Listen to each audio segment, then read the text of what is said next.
Bonjour à tous, nous allons nous poser une question ce matin. Que fais-tu quand tu doutes? Ce sera notre question de ce matin. Et pour cela, nous allons voir un homme de Dieu qui doute. Psaume 77. Au chef des chants, d'après j'ai étude.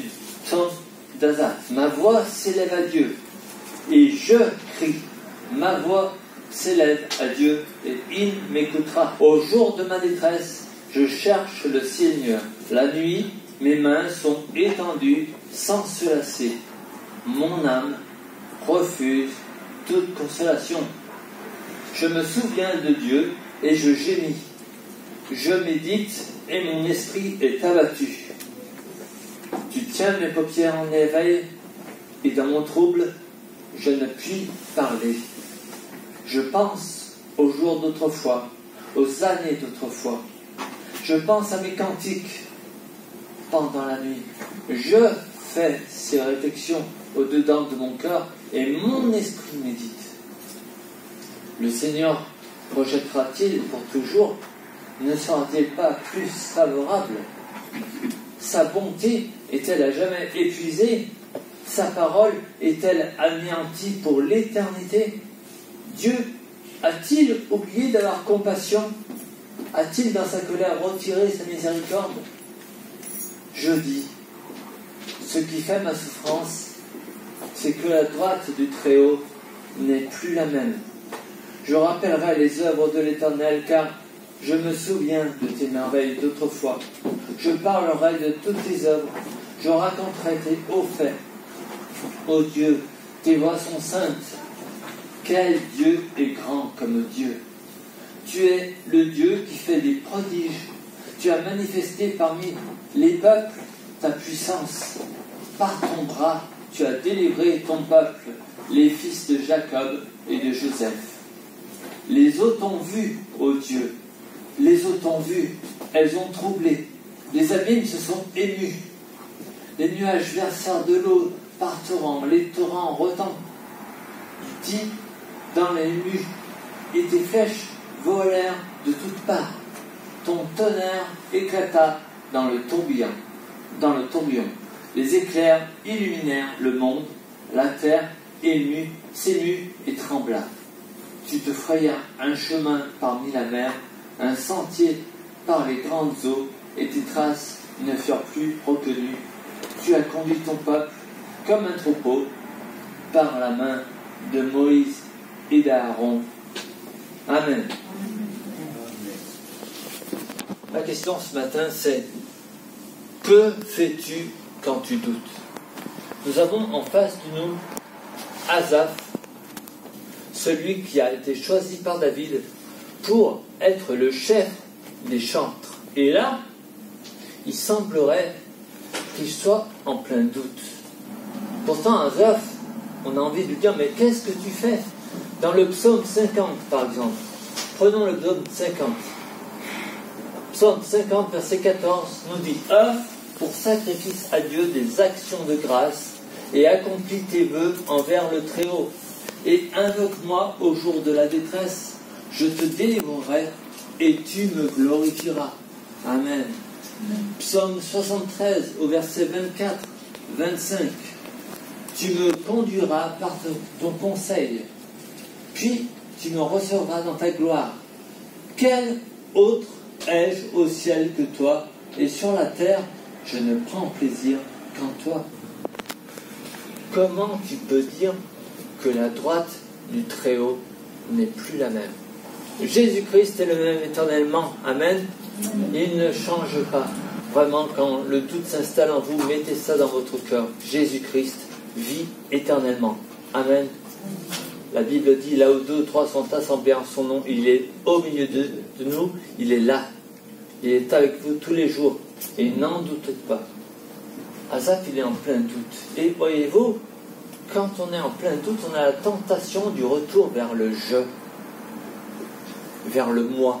Son esprit est troublé, son esprit est abattu. Et qu'est-ce qu'il fait? Il repense au jour d'hier. Et il dit, mais hier, c'était mieux. C'était mieux avant. Il faut vivre le temps d'aujourd'hui.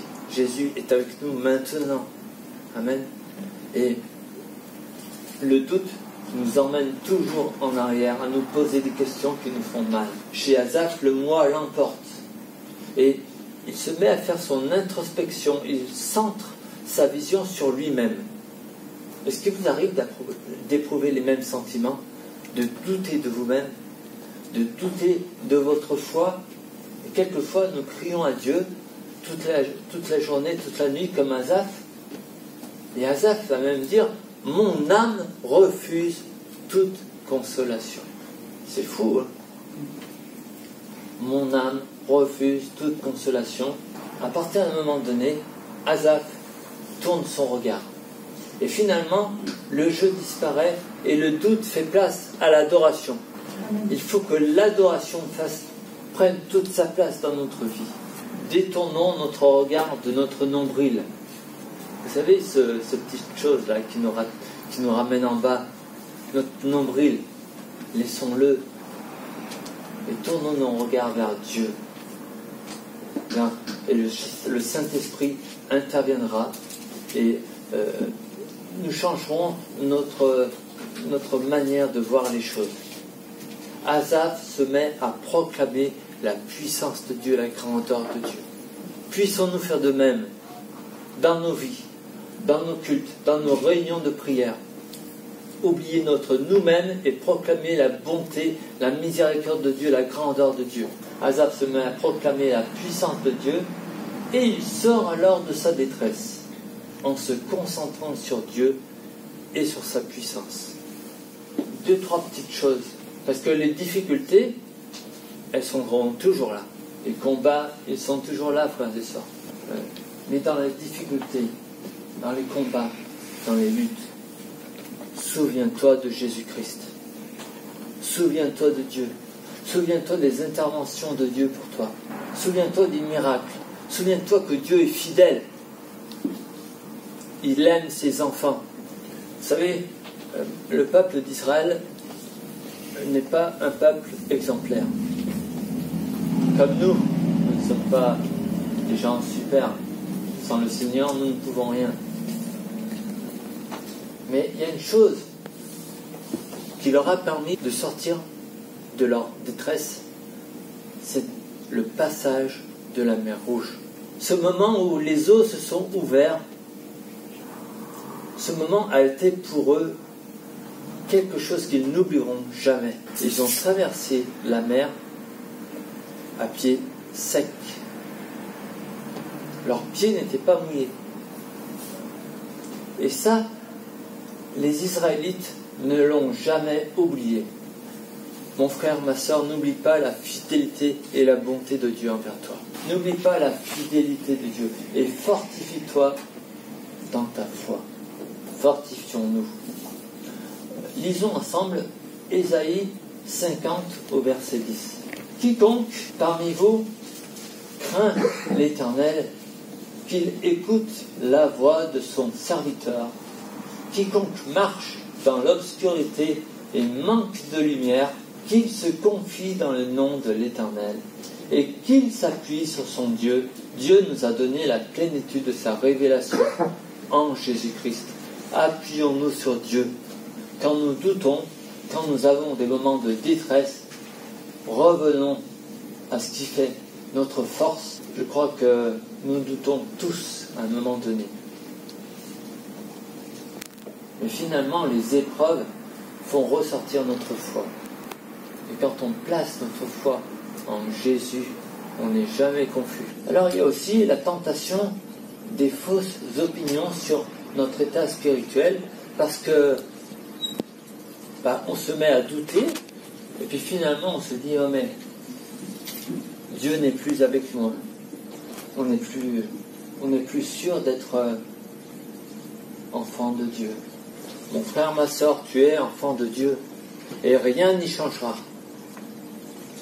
Proclamez-le, vous êtes enfant de Dieu, vous faites partie de la famille de Dieu. Dans les doutes, dans les combats, dites-le, je suis enfant de Dieu, je fais partie du royaume de Dieu maintenant, et j'ai la vie éternelle. Les doutes ne m'empêcheront pas de continuer à croire en toi, Seigneur. Dieu aurait-il changé ses plans? La bonté de Dieu aurait-elle disparu? Sa miséricorde, sa fidélité? Mais elle est où? Je la vois plus, Seigneur, je la vois plus. Mes yeux sont obscurcis, j'arrive plus à me concentrer sur toi. Aide-moi, Seigneur, par ton Saint-Esprit. Aide-moi, viens m'aider, j'en ai besoin.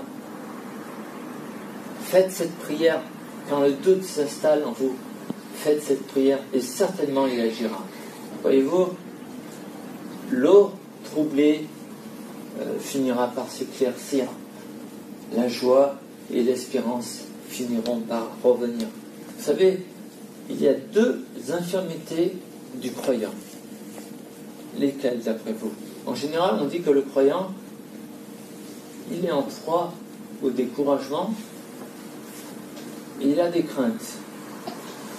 Mais quand le doute s'installe, quand le doute t'envahit, tu dois les étouffer aussitôt tel un feu. Vous savez, quand un feu prend, en général, on voit les pompiers qui prennent une couverture et qui viennent l'étouffer pour le faire manquer d'oxygène. Ainsi, le feu s'étouffe. Agissez pareil avec le doute. Ne le laissez pas prendre le pouvoir. Il n'a aucun pouvoir sur vous. La foi éteint les doutes. Vous savez, dans la Bible, les gens qui ont douté sont nombreux. Et une personne, en ce moment on parle beaucoup de lui, une personne en particulier a douté. Pourtant, il a vécu des choses incroyables. Jean-Baptiste a douté. Prenons ensemble Matthieu 11, à partir du verset 2. Matthieu 11, à partir du verset 2. Regardez bien. Jean-Baptiste, ayant entendu parler dans sa prison des œuvres du Christ, lui fit dire par ses disciples: es-tu celui qui doit venir, ou devons-nous en attendre un autre? Incroyable. Marie est venue voir sa cousine. Elle était enceinte. Et quand les deux femmes se sont rencontrées, la maman de Jean-Baptiste a senti son ventre tressaillir. C'est comme si le Saint-Esprit communiquait. Jean-Baptiste a vu Jésus, l'agneau de Dieu, venir à lui. Et il a dit: voici l'agneau de Dieu. Jean-Baptiste a vu Dieu parler: celui-ci est mon fils, mon bien-aimé, en qui j'ai mis toute mon affection. Écoutez-le. Jean-Baptiste a vu l'Esprit Saint descendre sur Jésus sous la forme d'une nez de colombe. Et Jean-Baptiste doute. Il dit: es-tu celui qui doit venir, ou devons-nous en attendre un autre? Mais regardez, il est marqué: ayant entendu parler de Jésus dans sa prison. C'est pas marqué dans la prison, c'est marqué dans sa prison. C'est-à-dire que dans la prison, Jean-Baptiste était dans sa prison. Et quelquefois, je crois qu'on est dans notre prison. La prison du repli sur soi, la prison du moi-je. Notre prison, c'est notre déchéance. Mais la liberté, elle est en Christ. La liberté, elle est en Christ. Jésus-Christ, qui pardonne, qui libère, qui sauve. Celui qui met sa foi est sauvé pour l'éternité. Interviendra certainement pour toi encore aujourd'hui, quelle que soit ta prison. Lisons ensemble la suite de Matthieu 13. Jean-Baptiste, ayant entendu parler dans sa prison des œuvres du Christ, lui fit dire par ses disciples: es-tu celui qui doit venir, ou devons-nous en attendre un autre? Jésus lui répondit: allez apporter à Jean ce que vous entendez et ce que vous voyez. Les aveugles voient, les boiteux marchent, les lépreux sont purifiés, les sourds entendent, les morts ressuscitent, et la bonne nouvelle est annoncée aux pauvres. Jean-Baptiste doutait, mais Jésus lui rappelle qu'il est agissant dans les vies, qu'il est présent là où il y a la souffrance, que là où il y a le désespoir et le doute, il est là. Je vais vous raconter un jour ce qui m'est arrivé. Un jour, j'étais à Montélimar et je n'étais pas encore en véhicule électrique. Donc, j'allais faire le plein. Quand j'ai fini le plein, je rentre dans ma voiture, plus de clés. J'avais perdu les clés. Devant moi, il n'y avait personne. Derrière moi, il n'y avait personne. Autour de moi, il n'y avait personne. Je sors, plus de clés. Je rentre dans ma voiture, je cherche les clés, pas de clés. Puis tout d'un coup, une personne frappe à la vitre. Tac, tac, tac. Elle me dit, voici vos clés. Je prends mes clés, je les mets dans ma voiture, puis je dis, mais t'as pas dit merci. J'ouvre la porte, il avait disparu. C'est un ange du Seigneur, amen, qui était intervenu pour moi. Rappelez-vous de ce que Dieu a fait pour vous. Quel que soit ce que Dieu a fait pour vous, il est intervenu miraculeusement pour vous. Amen, il a fait des grandes choses. Mais n'oubliez pas que le principal, c'est la parole de Dieu. C'est la foi dans la parole de Dieu. N'oubliez pas que ce qu'il faut mettre en premier, c'est la parole de Dieu. C'est ce que Dieu dit dans sa parole. Les miracles, ils arrivent. Mais la parole de Dieu, elle demeure éternellement avec nous. C'est la foi qui importe. C'est d'ailleurs ce que Jésus fait en premier. Il enseigne. Regardons Matthieu 13, 54, 58. Jésus se rendit dans son pays d'origine et se mit à enseigner dans leur synagogue, de telle sorte qu'ils étaient étonnés et disaient, d'où lui viennent cette sagesse et ces miracles. Ne mettons jamais la parole de Dieu en doute. Et ça continue. Regardons la suite. N'est-ce pas le fils du charpentier? Sa mère ne s'appelle-t-elle pas Marie? Et ses frères Jacques, Joseph, Simon et Jude? Et ses sœurs ne sont-elles pas toutes parmi nous? D'où lui vient donc tout cela? Regardez ce qu'il est dit après. Et il était pour eux une occasion de chute. Incroyable. J'ai envie de dire, mais on s'en fout de savoir qu'il a des frères et sœurs. On s'en fout de savoir qu'il a de ses origines. On s'en fout. On sait que c'est le Fils de Dieu, c'est Jésus-Christ, amen. Ça nous suffit. Et ce qui est incroyable, c'est qu'il était pour eux une occasion de chute.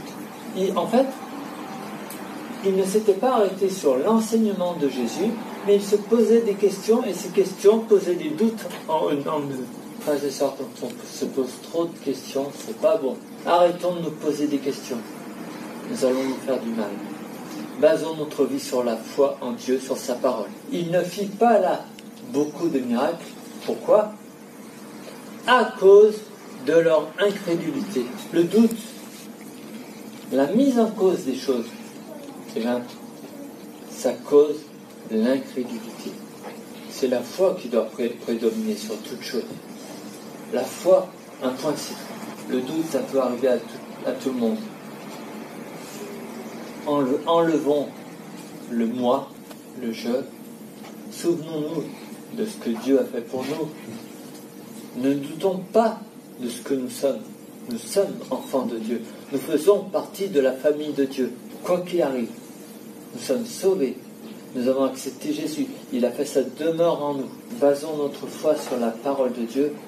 Et dans les moments difficiles, persévérons, continuons, marchons d'un même pas, d'une même âme. Continuons, comme nous l'avons chanté, à rester émerveillés par Dieu. Il fait tout à merveille. Il est merveilleux. Amen. Il est bon. Il est miséricordieux. Il est grand. Restons dans ce sentiment respectueux envers Dieu, tremblant devant sa grandeur, tremblant devant sa force, plein d'amour pour Dieu, plein d'amour pour lui, et son secours ne tardera pas. Amen. Soyez bénis.